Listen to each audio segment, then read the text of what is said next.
여러분, 뜨거운 국에 쇠숟가락 딱 담갔다가 아, 뜨거워 하고 놀란 적 다들 있으시죠? 아니면 막 한여름에 해변에 갔는데 모래는 진짜 발 데일 것 같은데 바닷물은 또 엄청 시원하잖아요. 바로 이런 우리가 매일 겪는 일들 뒤에 숨어 있는 보이지 않는 힘, 열의 과학에 대해 오늘 한번 제대로 파헤쳐 보겠습니다. 자, 첫 번째 질문입니다. 생각해보면 되게 당연한 건데, 에어컨은 왜 항상 저 위쪽에 달려있고, 난방기는 왜 바다 가까이에 두는 걸까요? 그냥 편한 데 두면 안 되는 건지, 여기에는요, 아주 중요한 과학적 원리가 숨어 있습니다.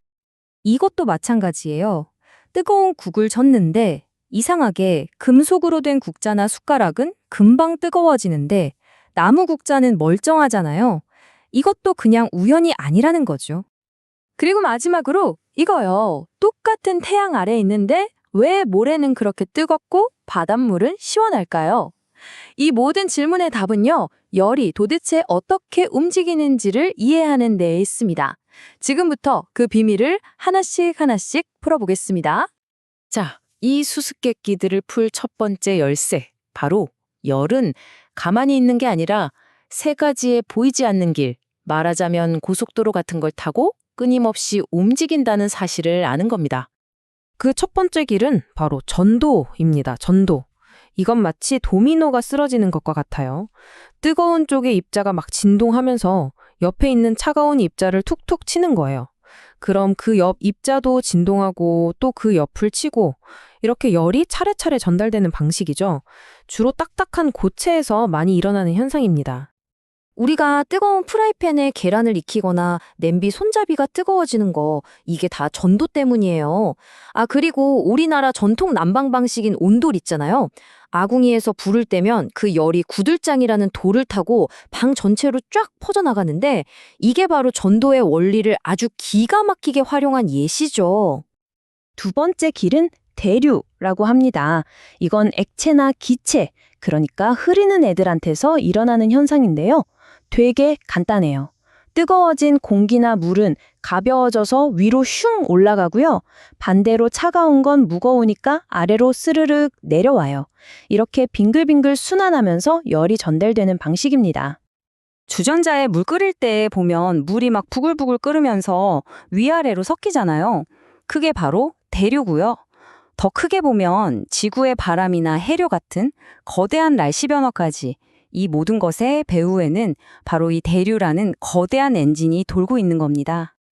자, 마지막 세 번째 길은 복사입니다. 복사는 앞에 나온 전도나 대류랑은 좀 달라요. 중간에 뭐가 없어도 열이 직접 파동, 그러니까 전자기파 형태로 직접 전달되는 방식이에요. 마치 눈에 보이지 않는 광선처럼 말이죠. 이 복사가 진짜 신기한 점이 뭐냐면 태양열이 그 텅 빈 우주를 건너서 우리 지구까지 오잖아요. 이게 바로 복사 덕분이에요. 중간에 아무것도 없어도 열을 전달할 수 있다는 거죠.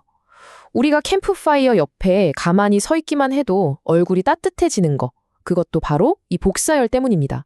자, 그럼 이제 첫 번째 수수께끼가 풀렸죠? 차가운 공기는 아래로, 뜨거운 공기는 위로. 바로 이 대류 현상 때문에 그런 거예요.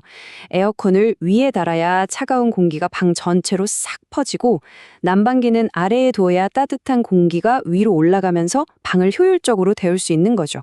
정말 간단한 원리인데 아주 중요하죠. 자, 이제 열이 어떻게 움직이는지 알았으니까 그럼 반대로 이 흐름을 우리가 원하는 대로 막거나 늦추는 기술도 알아봐야겠죠? 그 해답은 바로 단열에 있습니다.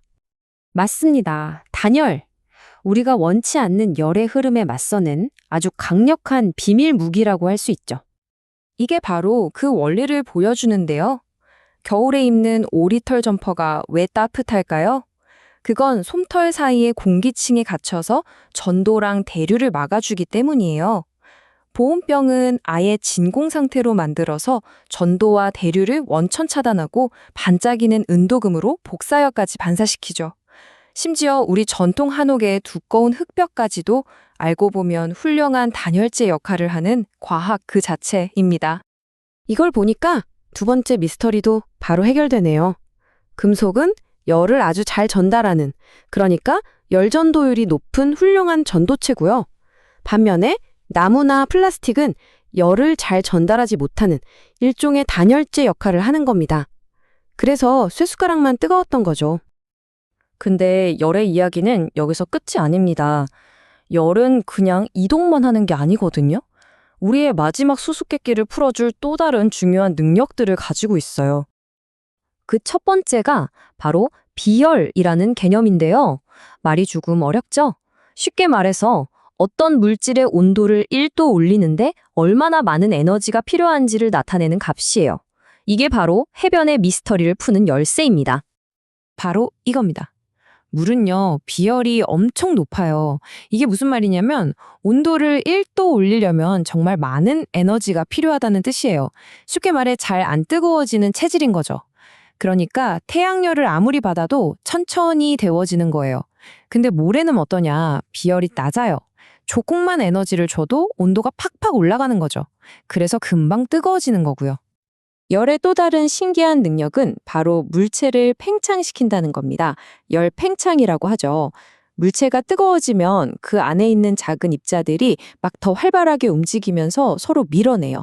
그러면서 부피가 커지는 현상입니다. 이 원리는 우리 생활 곳곳에서 정말 중요하게 쓰입니다.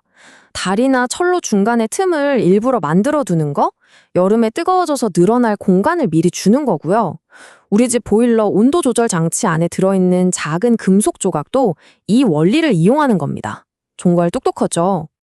자, 그럼 이 모든 게 대체 왜 중요할까요? 바로 이런 원리들을 이해하면 우리가 더 좋은 물건을 만들고 더 효율적이고 또 안전하게 생활할 수 있기 때문입니다. 캠핑 장비를 보면 이 과학이 얼마나 잘 적용되어 있는지 알 수 있어요. 침낭은 단열 원리로 체온을 지켜주고 금속 코펠은 전도 원리로 음식을 빨리 익혀주죠. 보온병은 단열 기술의 집약체고요. 심지어 이런 열에 대한 이해는 우리의 안전과도 직결됩니다. 예를 들어 지진이 났을 때 왜 가스밸브부터 잠그라고 할까요? 바로 손상된 배관에서 가스가 새어나와 스파크 같은 작은 열과 만나면 큰 화재로 이어질 수 있기 때문이에요. 원치 않는 열의 발생을 막기 위한 아주 중요한 과학적 판단인 거죠. 이제 에어컨에 시원한 바람 한 줄기, 국그릇 속 숟가락 하나, 해변의 모래알 하나에도 정말 놀라운 과학이 숨어 있다는 걸 느끼셨을 겁니다. 우리 주변의 세상을 움직이는 이 보이지 않는 힘, 열의 수수께끼를 파헤쳐본 오늘 시간이었습니다. 다음엔 또 어떤 일상 속 궁금증을 같이 풀어볼까요?